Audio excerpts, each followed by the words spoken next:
Welcome back to Natural Gas World's weekly overview of the news in the global gas industry with me, Joseph Murphy. Russia's leading LNG exporter Novatek has teamed up with German energy group Uniper to establish a supply chain for hydrogen, with Uniper's power stations in Russia and Western Europe flagged up as potential recipients of the fuel. Russia has, by and large, looked at developments in hydrogen energy and the rise of renewables in Europe with concern, fearful of the loss of gas market share that this could bring about. But Novatek is looking to carve out a share of this future hydrogen economy. It is also understood to be working with Germany's Siemens to convert one of the gas turbines powering Yamal LNG to run mostly on hydrogen. Moving to Croatia, the government on January 30th cut the ribbon on a new floating LNG terminal off the island of Kuruk. The terminal will annually bring ashore up to 2.6 billion cubic meters of gas, a large share of which is expected to come from Qatar. Croatia, which imports virtually all of its gas from Russia, will now have a choice of many other suppliers, helping it to secure lower rates. The gas from the terminal will find its way into other neighboring markets also dominated by Russia as well. Meanwhile, in Nigeria, state-owned NNPC and its partners have taken a final investment decision on what will be the country's first methanol production plant. The plant, expected to cost $3 billion to build, will be situated on Brass Island near Nigeria's southeast coast. It will monetize unexploited gas found at oil fields in the area. Previously, this gas had been considered for LNG project, but that never materialized.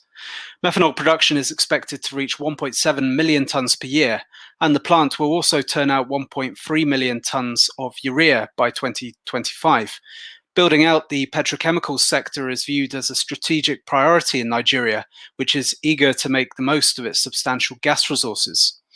Moving to Africa's east coast, Equinor has booked a $982 million write-down charge after concluding that its long-delayed Tanzania LNG project is commercially unfeasible. It has been in talks with the government for years over the project, but has been unable to cut through regulatory obstacles and secure the investment terms it says it needs to move the development forward. These negotiations will continue, but for now, Equinor says economics have not improved enough to justify keeping Tanzania LNG on the books. In the US, President Joe Biden has imposed a moratorium on the issue of leases for oil and gas development on public lands, following through on a promise he made on the campaign trail. This moratorium will remain until there has been a review of permitting policy, the White House has said. The suspension only affects oil and gas operations on federal land and offshore, and will have no impact on existing permits, but it will still have significant ramifications for future US oil and gas production. Wood Mackenzie estimated back in November that a permanent ban would result in offshore output being 30% lower than if leases had continued by 2030. US major Chevron, meanwhile, has posted its Q4 results, booking an $11 million adjusted loss despite a recovery in oil prices towards the end of last year. Its strong upstream figures were offset by weak fuel margins, acquisition costs, and foreign exchange losses. The acquisition costs related to its purchase of Texan producer Noble Energy closed in October.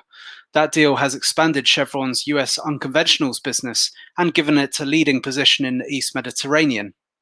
Last for this week, C&P Global Ratings has warned it could downgrade 13 oil and gas producers within weeks because of risks relating to the energy transition and the rise of renewable energy. Among those on the list were Chevron, ConocoPhillips, ExxonMobil, Shell, and Total. China's leading oil majors were also flagged.